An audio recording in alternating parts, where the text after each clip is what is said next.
مساء الخير، تقبل الله صلاتكم. يلا صلينا المغرب ان شاء الله الرحمن الرحيم، والدعوات للمنتخب المغربي.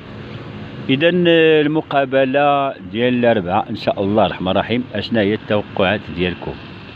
بالنسبه للتوقعات ديالي، يعني التيك الفرنسي غادي نديرو عليه تريده ان شاء الله، الرفيسه ان شاء الله، وهذاك الفروج بغينا نعمروه بالقوام العام سيدي، القزبر، قيقلة، وبسيبيسا، والسانطير، وراس الحانوت، وغسلوا يديكم مزيان، حيت بغينا ناكلوها بيدينا، بغينا ناكلوها بالخمسه ان شاء الله الرحمن الرحيم، وبغينا ندخلو ونخرجوا في هذيك التريده نعم سيدي، وناكلوها ناكلو لها القليب، ونخليو فيها العزيمات.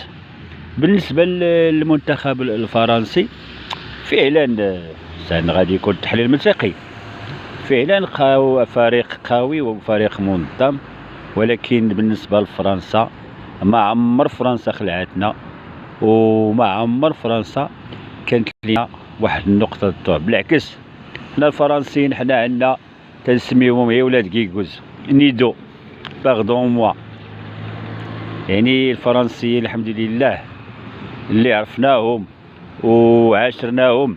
بالنسبه للمغاربه يعني قويين عليهم بزاف، وصلبين المغاربه صلبين، يعني كاين واحد الصلابه، العظم قوي، وان شاء الله الرحمن الرحيم غادي نتغلبوا عليهم.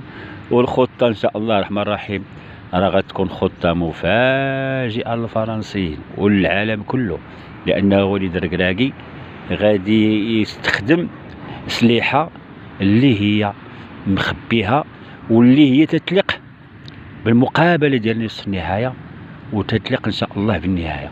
اذا من هنا تنقول لكم هنيئا لكم باذن الله، هنيئا لكم باذن الله ان شاء الله الرحمن الرحيم.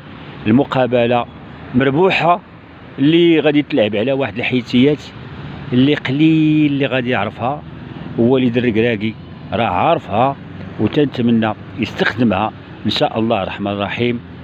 وكونوا متفائلين، حنا الحمد لله حقينا المبتغى، ولكن مازال مبروك علينا هذه البدايه بالفعل، ولكن مازال. شكرا لكم.